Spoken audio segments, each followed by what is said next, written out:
Greetings, Sipkin, freebirths, and newcomers to the MechWarrior universe alike. I am Yusril, and this is a very, very happy day for the MechWarrior Online. NDA has been lifted. I can finally talk about the game that has been occupying large chunks of time on and off for the past few months. Oh, this is such a promising product. You're going to have to excuse me if this turns into less unbiased analysis and preview work and more utter fanboy squeeing. I have been playing MechWarrior games since I was knee-high to a Jenner, which doesn't mean all that much since I was about 13 when MechWarrior 2 came out and I got my introduction to giant stompy robots. Played MechWarriors 3 and 4, missed out on Living Legends, didn't hear about it, and yeah. Here we are, MechWarrior Online started out as a single-player reboot, but evolved when they realised that knocking 7 bells out of living opponents was far more fun than knocking them out of AI drones, no matter how good the plotting.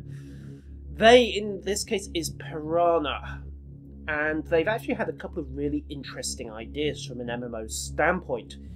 From a background thing, the most interesting one that they've come up with is that one day in real life constitutes one day in the MechWarrior Online universe. So you'll notice here that we have a news item datelined October 6th, 3049, about a arena pilot, I believe it is, Rhonda Snord, refusing her upgrade. Now the Highlander, that's an interesting point. We haven't had all the mechs revealed yet. There's a suspicion that the Highlander might be one of them. Be interesting if it does, because right now that would be the only assault mech, that is mech over 80 tons, with jump jets. You'll see why that is important later on. Those of you who are familiar with it, let's just say that dropping 90 tons of steel and weapons onto an opponent turns out to be a fairly effective way of killing them. Anyone who's played tabletop has doubtless attempted what's commonly known as a Highlander burial. We've got a few out-of-universe bits of news as well, weekly reviews, a note about the No Guts, No Galaxy podcast, and then we have another bit of in-universe one about Amaris the Misunderstood. Mostly they're just background, but note the date, 3049.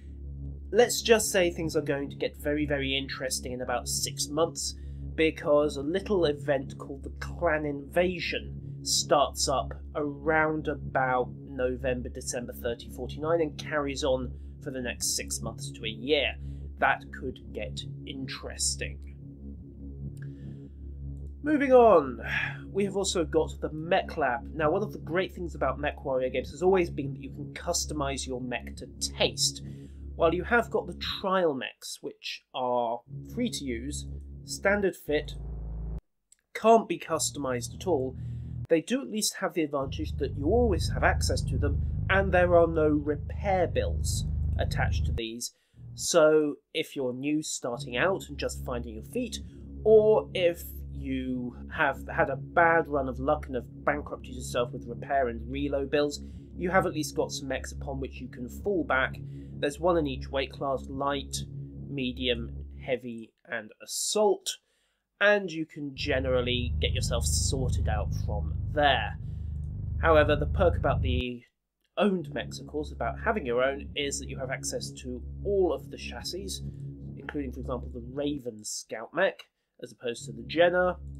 The MechWarrior universe has always basically been a customizer's dream.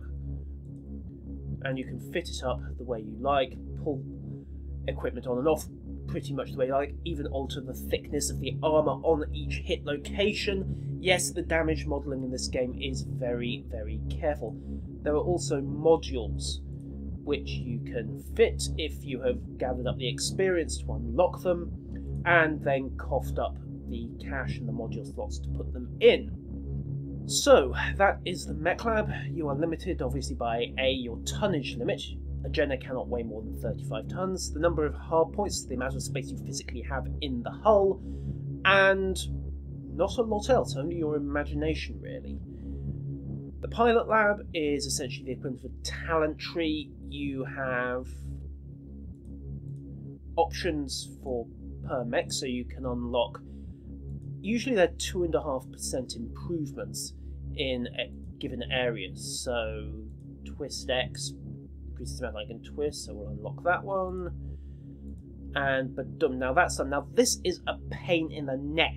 You have to unlock all the basic efficiencies on 3 variants, which means, okay, I can hit my limit on my Founder's D, but I won't be able to get access to the Elite or Master efficiencies because I will need to unlock it on the F and the D as well, which is a grindy pain in the arse, particularly since the Founder's D and the JR7D are basically the same mech. The only difference is that the Founders has a different paint job, and that it has a passive bonus to the amount of C-bills you get. The JR7F is actually a slightly different mech. It loses the missile launcher and gets 2 extra energy hardpoints in the arms. So if you fancy a slightly more laser-based build, that would be your mech. Equally, that goes for all the mechs, so you have the Founders, the various Hunchback variants, and yes, each of these variants is different. The 4SP is notably different. That is the Swayback variant. Those of you who've seen the Hunchback trailer will know that the Hunchback's usual selling point is 2 normal lasers in the arms and 1 really freaking huge gun in the shoulder. The Swayback dumps the really freaking huge gun for even more lasers. The pilot trees are not really in as yet. You can basically unlock a couple of support modules. Remember that this is a beta, a very early one. 5,000 XP per module, which is a fair chunk since that has to come out of your general XP and not your mech XP. But they are not game breakers, but pretty handy to have. Right, enough talking, enough mucking around in the labs. Let's go and kill something.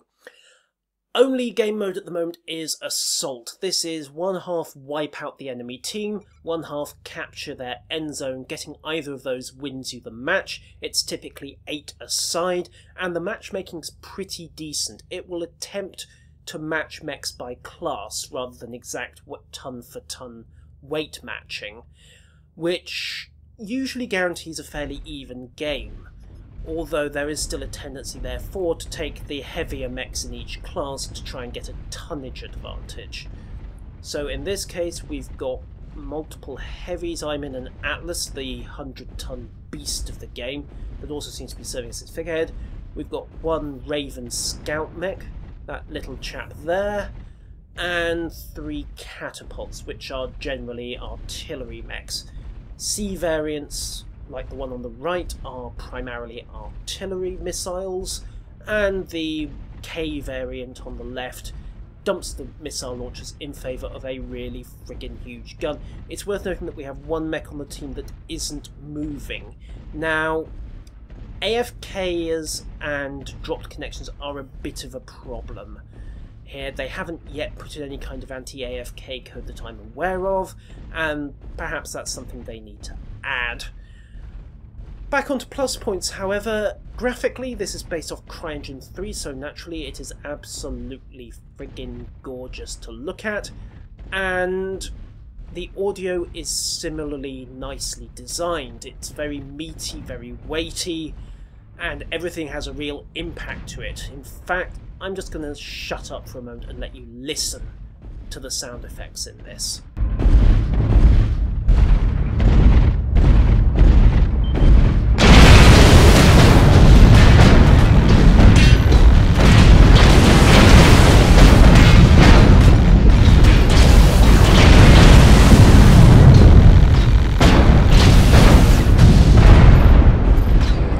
Like I said, it really, really is meaty. Everything has a distinctive sound effect, so even if you were playing blind, which I really wouldn't recommend, you could still have a good idea of what was going on just from the audio cues, which is a solid success on the part of their sound designers. The only thing that's really missing here is the audio feedback from the mech's onboard computer. Positional audio is also pretty solid, although it's not necessarily something you'll rely on as much as you would in a more conventional first-person shooter.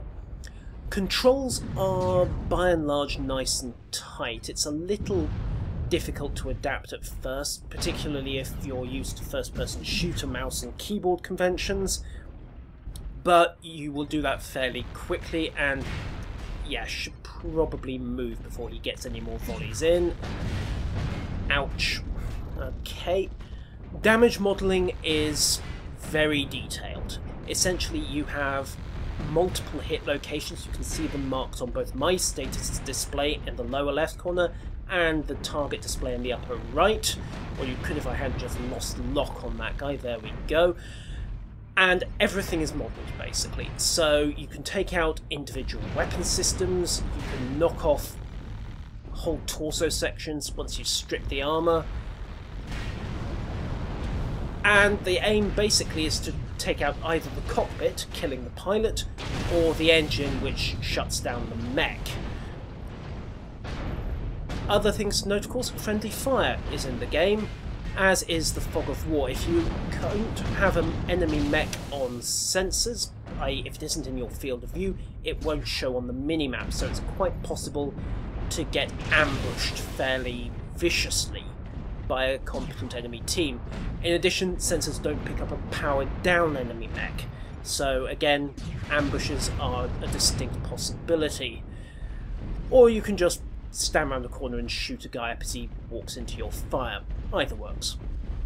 So, what do I think of this at the moment? Well, as things stand, it still needs work. We could use more game modes. Piranha have released design works for what is essentially a multi-stage objective mission, whereby each player would essentially have 3 lives in the shape of different mechs, and there would be a variety of objectives to take, so that will be interesting.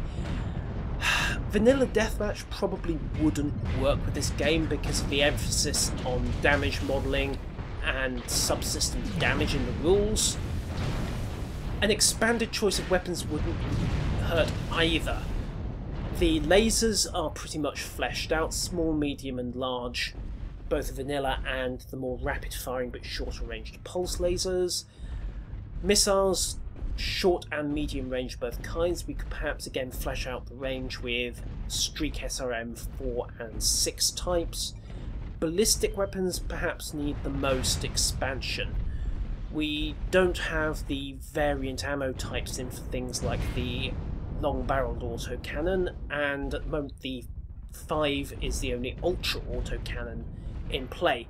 I'll also note that the jam rate for the ultra autocannon is distinctly higher than it seems to be in tabletop.